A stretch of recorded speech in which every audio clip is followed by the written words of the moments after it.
សួស្តីពុកម៉ែបងប្អូនថ្ងៃនេះខ្ញុំមានភេសជ្ជៈគីងកុងមួយកំប៉ុងដើម្បីយកមកចែកជូនធ្វើវីដេអូដើម្បីធ្វើជារង្វាន់ព្រោះអីអាវីដេអូលើកទី1របស់ខ្ញុំគឺខុសចឹងហើយថ្ងៃនេះខ្ញុំនឹងរើសឲ្យត្រូវហើយខ្ញុំផ្លេចមើលកម្រិតជាតិស្កររបស់វាអធិស្ឋានបងប្អូនវាអត់សូវច្បាស់កម្រិតជាតិស្កររបស់វាគឺ 13.0 ក្រាមអានេះផលិតផលរបស់ខ្មែរយើងទេហើយសំខាន់ខ្ញុំអត់មើលអានេះតែនេះវាបន្ទាត់វាហួសកលៈនឹងបន្តិចវា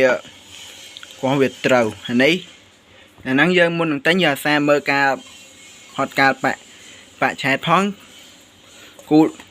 គូតបាតកំប៉ុងថ្ងៃនេះគឺលេខ14ខ្ញុំសាកកោះជូនបងប្អូនមើលតើវាត្រូវអត់ព្រោះអីវីដេអូនេះសារមុនខ្ញុំធ្លាប់ធ្វើភេសជ្ជៈ Dragon ម្ដងហើយខ្ញុំធ្លាប់ធ្វើ3ដងហើយខ្ញុំសាកកោះថ្ងៃនេះតើវាត្រូវអត់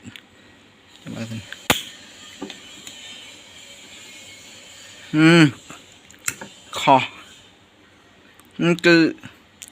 ចេកបងប្អូនអើយបើចង់ពិសាចេកអាចដូរកន្លែងអ្នកលក់បានហើយវីដេអូសារនេះគឺអត់មានរង្វាន់ទេគឺអត់ត្រូវទេហើយបើបងប្អូនចង់ពិសាចេកដូរកន្លែងអ្នកលក់បានវីដេអូនេះខ្ញុំមានតែប៉ុណ្្នឹងទេបើបងប្អូនចង់បានវីដេអូថ្មីអាចចុចតម្លាក់ comment ក្នុង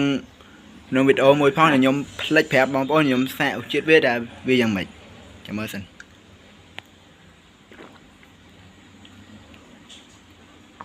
ឧជាតិឆ្ងាញ់បងប្អូនពុកម៉ែបងប្អូន